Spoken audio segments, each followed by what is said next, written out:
used to love weekends because it meant I could work straight through without the interruption of meetings and client conferences. Not anymore. The woman in the row ahead of me twists around as the trolley passes, peering between the seats. She's smiling, but the expression in her eyes is strained. I don't blame her. We're less than half an hour into a 9-hour flight. "Could you ask your little girl to stop kicking?" she says nicely. "Lottie, stop kicking the lady's chair," I say, in a tone that gives no hint I might as well be commanding the sun to set in the east. Lottie stops instantly, her fat little legs suspended mid-swing. The woman smiles again, more honestly this time, and turns away. She's fooled by the curls. My 3-year-old daughter is blessed with white blonde ringlets that reach her waist, the kind of fantasy hair Disney princesses used to have before they got feisty. It misdirects attention from the pugnacious jut of her jaw, the stubborn, bull-headed set of her shoulders. She isn't conventionally pretty. Her features are too quirky for that. And then there's her weight, of course. But you can tell she's going to be striking when she's older. What my grandmother's generation would call handsome. She just has to grow into her face, that's all. The curls are nature's sly sleight of hand. They make people think of angels and Christmas, when they would be better off sharpening stakes and searching for silver bullets. Lottie waits just long enough for the woman to relax.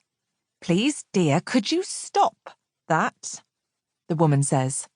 There's no smile this time, pained or otherwise. Kick, kick. The woman looks at me, but I'm studiously flicking through the in-flight magazine. You have to choose your battles. We still have 8.5 hours to get through. Kick. Trying another tack, the woman pushes a bag of Haribo sweets through the gap in the seats. "Would you like some gummy bears?" "You're a stranger," Lottie says. Kick. "Yes, very good. That's right." Another unrequited glance in my direction. "Don't take sweeties from strangers. But we won't be strangers if we introduce ourselves, will we? I'm Mrs. Stedman. What's your name?" "Charlotte Perpetua Martini." Perpetua? That's unusual. "Daddy said I had to have a Catholic name because he's Italian, so Mummy Googled saints and picked the worst one she could find." My daughter and I have no secrets. "And where is Daddy, Charlotte? Isn't he going on holiday with you?" Kick. "Daddy's dead," Lottie says, matter-of-factly. The nuclear option. Golden princess curls and a dead daddy. There's no coming back from that.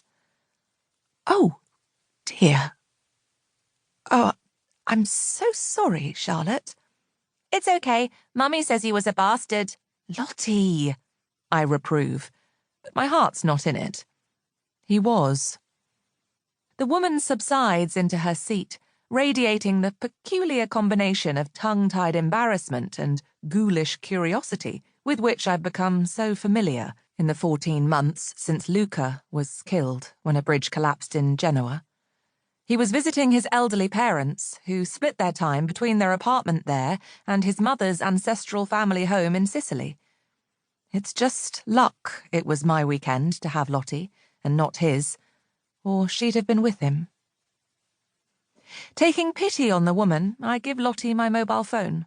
It's quite safe. At 30,000 feet, she can't repeat the in-app purchase debacle of last month. With my daughter distracted, I flip open my case file, trying to keep my paperwork in order in the cramped space. This trip couldn't have come at a worse time. The asylum hearing for one of my clients, a Yazidi woman who survived multiple rapes during her captivity by IS, was unexpectedly brought forward last week, meaning I've had to hand it over to one of my colleagues, James, the only lawyer at our firm with a free docket.